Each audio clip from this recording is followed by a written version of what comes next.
Hello students, आज का हमारा टॉपिक बहुत इंटरेस्टिंग होने वाला है। मैंने इसे एक बहुत छोटे से चैप्टर से लिया है, 10th क्लास की साइंस से, सीबीएसई बोर्ड। ये चैप्टर है आवर एनवायरनमेंट का।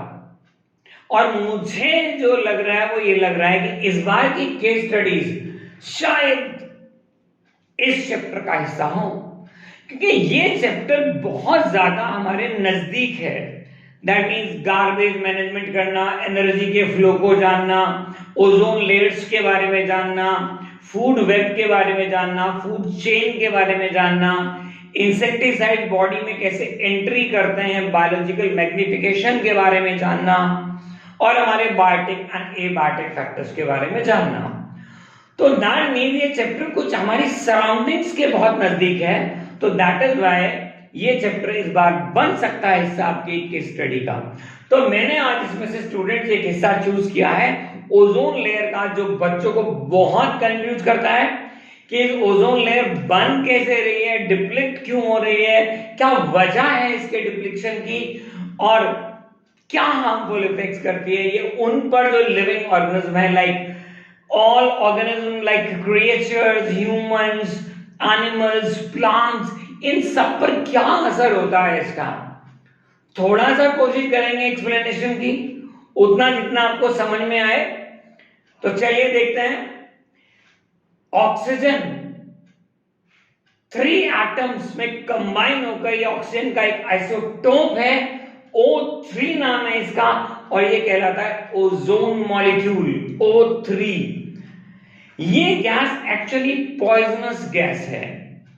लोअर एटमॉस्फेयर का हिस्सा जिसे ट्रोपोस्फियर बोलते हैं, यहां पर ये लिटिल अमाउंट में प्रेजेंट है, लेकिन थोड़ा ऊपर स्ट्रेटोस्फियर में ये हाईली अमाउंट में प्रेजेंट हो जाती है। तो what I have written here, तो सबसे पहले जानने की ये कोशिश करेंगे कि ये ओजोन लेयर बन कैसे रही है। एक बात और बता दूं मैं आपको बहुत क्लियर, सन का रेडिएशन 3 रेडिएशन में डिवाइडेड है। ध्यान रखना बच्चों ये बात बिल्कुल। सबसे पहला विजिबल लाइट, ये वो है जिससे हम सब चीजों को देख पाते हैं, विजिबिलिटी। दूसरा है इंफ्रारेड रेडिएशंस, जिससे ये अर्थ हीटअप होती है, चीजें गर्म होने लगती हैं। और तीसरा है अल्ट्रावायलेट रेडिएशंस, जिसकी वजह से कुछ डैमेजिंग चीजें हो जाती हैं अर्थ के ऊपर। ये नहीं आनी चाहिए लोअर एटमॉस्फेयर में, हमारे आसपास के एरिया में ये नहीं होनी चाहिए। अब ये क्या है, कैसे बन रही है?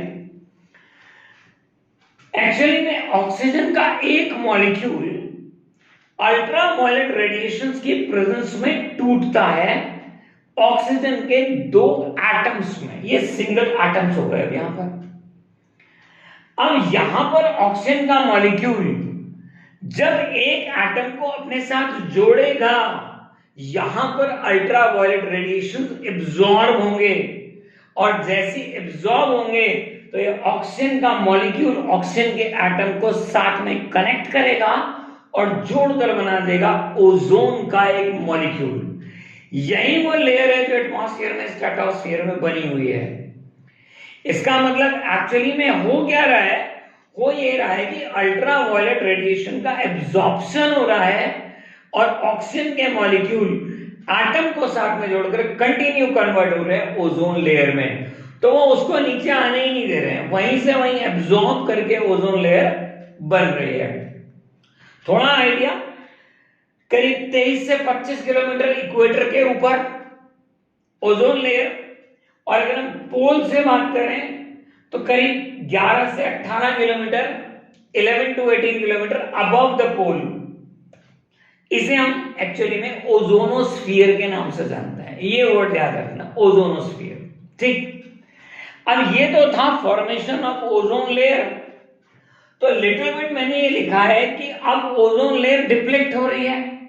उसे हम लोग ये बोल रहे हैं भाई ओजोन लेयर में होल्स हो रहे हैं, एक छलनी की तरह छेद होने लग गए हैं, सो दैट वो बन तो उतनी नहीं रही है, उतनी नहीं बन रही है जितनी ज्यादा उसमें से अल्ट्रावायलेट रेडिएशन नीचे आ रहे हैं। दैट मींस जब वो एब्जॉर्ब नहीं होंगे तो नीचे आएंगे, और एब्जॉर्ब होकर बनने लगेंगे तो नेचुरली वो ओजोन लेयर बना ही देंगे। ठीक है ना बच्चों, समझ में आ रही है ना ये बात आप लोगों को? अब क्या होगा, इनसे बोलते हैं thinning of ozone layer. Ozone layer thin हो रही है, पतली हो रही है दिन ब दिन। अब क्यों है, इसको नाम दे दिया हमने डिप्लीशन का। हाँ जी, ये ओजोन लेयर अब आपकी डिप्लीट होने लग गई है। अरे भाई मुझे एक बात तो बताओ, डिप्लीशन ऑफ ओजोन लेयर कहीं और से थोड़ी आया है, ये सीधा सीधा कनेक्टेड हो गया ह्यूमन एक्टिविटीज से।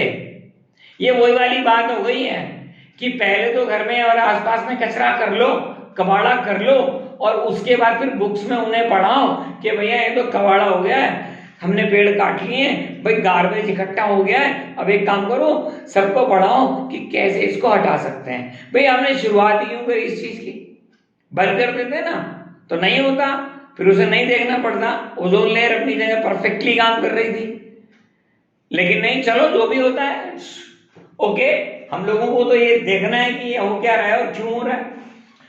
अब क्या है कि 1985 में स्प्रिंग सीजन में, गर्मियों के मौसम में, एंटार्क्टिका के ऊपर बोला गया है ये ओजोन होल हो गया है, यहां पर ये छलनी की तरह कट गया है।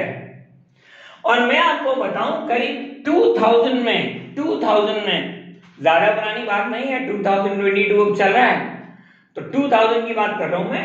इसमें इन्होंने ये बोला कि इस ओजोन लेयर ने एक्चुअली में होल ने इतना बड़ा होल हो गया है कि उसने 28.3 मिलियन स्क्वायर किलोमीटर का एरिया कवर अप कर दिया है। बताइए बात, ये इतना बड़ा होल हो गया है क्या? ह्यूमन एक्टिविटीज की वजह से।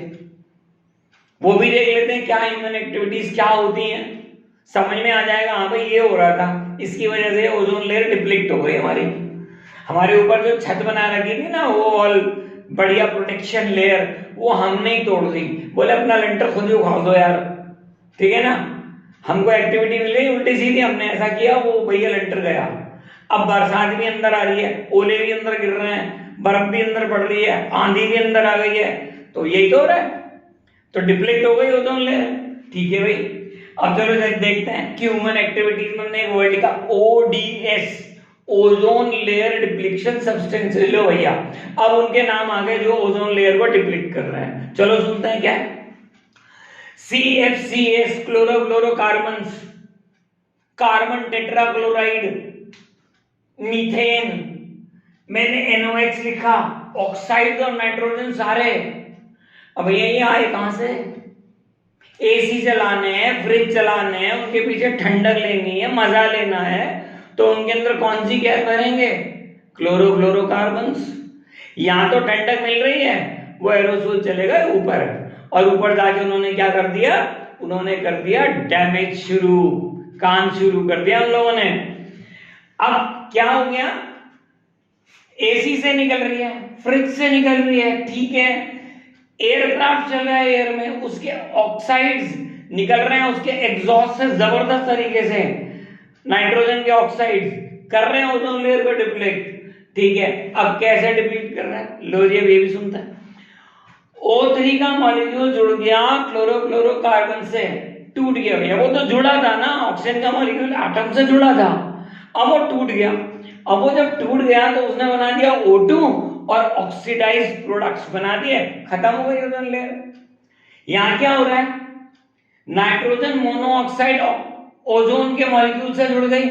अब जब ये जुड़ गई तो ठीक है भैया, इसने भी ऑक्सीजन का मॉलिक्यूल बना दिया, एक इसका भी एटम टूट गया, नाइट्रोजन ने उसे अपने साथ जोड़ लिया और बना दिया नाइट्रोजन डाइऑक्साइड। चलो भैया खत्म, ओजोन लेयर टूट गई। ठीक, तो क्या ह्यूमन एक्टिविटी तो हुई, इसके अलावा तो कुछ नहीं बात हुई है। अब मैंने वर्ड लिखा 100 इयर्स। अगर एक बार एक क्लोरोफ्लोरोकार्बन का मॉलिक्यूल एटमॉस्फेयर में ऊपर चला जाता है तो वो 100 इयर्स तक डिस्ट्रॉय नहीं होता, वो वहीं रहता है, और हम लगे पड़े हैं एरोसोल्स यूज करने के लिए। ठीक है, चलो साइंटिस्ट का ध्यान इस तरफ गया, भाई ये तो कुछ गलत होना शुरू हो गया, तो ठीक है भैया अभी से लगाओ, लेंटर को दोबारा लगाओ, करो भैया, ईंटें लगाओ, कुछ करो, वरना तो सब गड़बड़ होने वाली है। तो पहले तो ये देखो भैया डैमेज हो क्या रहा है? स्किन कैंसर हो गए, weakening of eyes, decreasing rate of photosynthesis, पौधे बेचारे 20 से 25% फोटोसिंथेसिस डिक्रीज, इसकी वजह से और भी बहुत सारी चीजें, ये तो बहुत कुछ कॉमन है। फिर क्या हुआ कि क्या होता है कि बहुत सारे नेशन फिर मिलते हैं और मिलके एक कोलैबोरेट वेंचर बनाते हैं।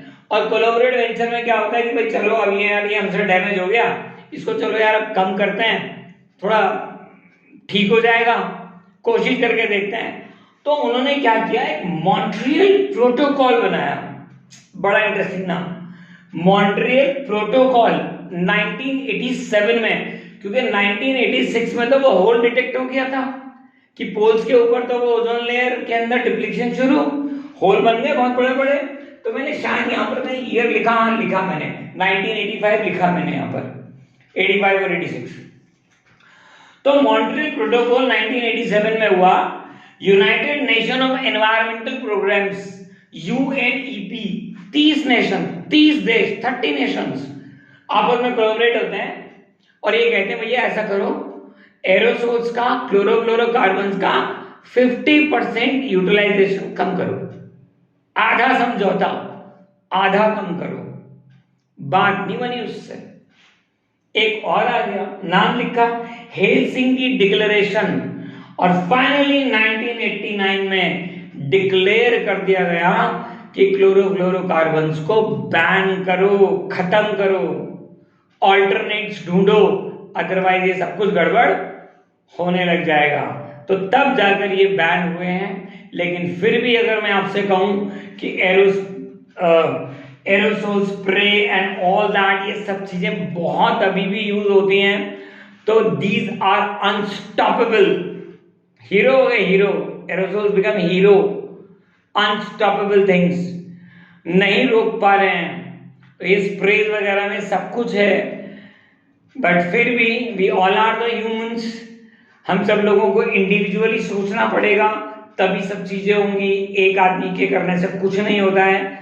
तो दैट इज व्हाई हम लोग इंडिविजुअली इन चीजों को सोचें और बहुत सारी चीजों का यूज कम करें।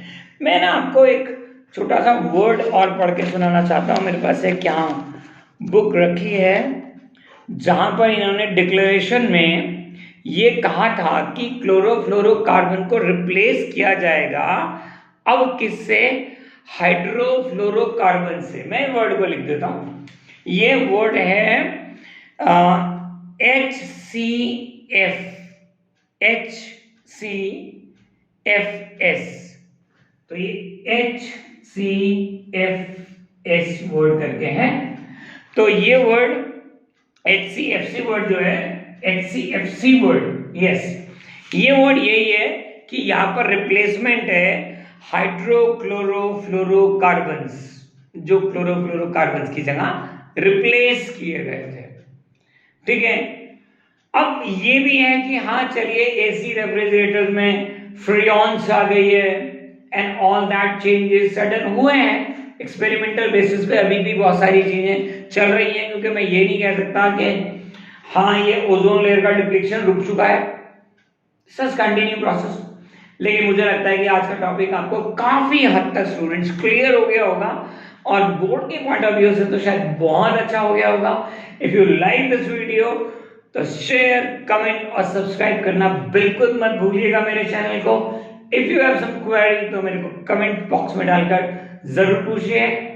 Myself JK Rodana, running an institute known as IPL Institute for the Passionate Learners. Thank you very much.